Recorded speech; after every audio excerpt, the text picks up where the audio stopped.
This next one is literally like a page and a half, it looks like, but we're going to do it real quick and get it over with. It's called Fate's Gift. The evening after their return from Carvajal, Eragon decided to test the stone his Murloc had. Alone in his room, he set it on his bed and laid 3 tools next to it. He started with a wooden mallet and lightly tapped the stone. It produced a subtle ringing. Satisfied, he picked up the next tool, a heavy leather hammer. A mournful peal reverberated when it struck. Lastly, he pounded a small chisel against it. The metal did not chip or scratch the stone, but it produced the clearest sound yet. As the final note died away, he thought he heard a faint squeak.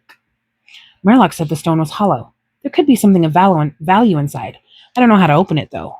There must have been a good reason for someone to shape it, but whoever sent the stone into the spine hasn't taken the trouble to retrieve it or doesn't know where it is. But I don't believe that a magician with enough power to transport the stone wouldn't be able to find it again. So was I meant to have it? He could not answer the question. Resigned to an unsolvable mystery, he picked up the tools and returned the stone to its shelf. That night, he was abruptly roused from sleep. He listened carefully. All was quiet. Uneasy, he slid his hand under the mattress and grasped his knife. He waited a few minutes, then slowly slinked back to sleep. A squeak pierced the silence, tearing him back to wakefulness. He rolled out of bed and yanked the knife from its sheath. Fumbling with the tinderbox, he lit a candle. The door to his room was closed. Though the squeak was too loud for a mouse or rat, he still checked under the bed. Nothing. He sat on the edge of the mattress and rubbed the sleep from his eyes. Another squeak filled the air, and he started violently. Where was the noise coming from? Nothing could be in the floor or walls. They were solid wood. The same went for his bed, and he would have noticed if anything had crawled into his straw mattress during the night.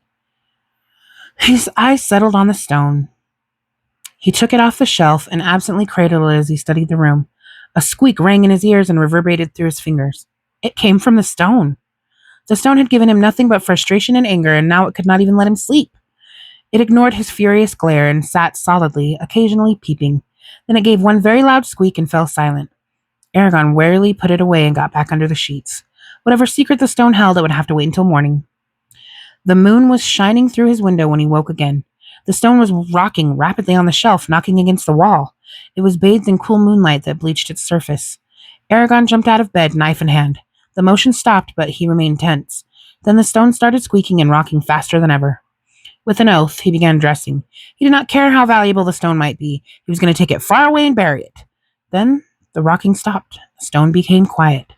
It quivered, then rolled forward and dropped onto the floor with a loud thump. He inched toward the door in alarm as the stone wobbled toward him. Suddenly a crack appeared on the stone. Then another, and another. Transfixed, Eragon leaned forward, still holding the knife. At the top of the stone where all the cracks met, a small piece wobbled, as if it were balanced on something, then rose and toppled to the floor. After another series of squeaks, a small dark head poked out of the hole, followed by a weirdly ankled body. Eragon gripped the knife tighter and held very still. Soon the creature was all the way out of the stone. It stayed in place for a moment, then skittered into the moonlight. Eragon recoiled in shock.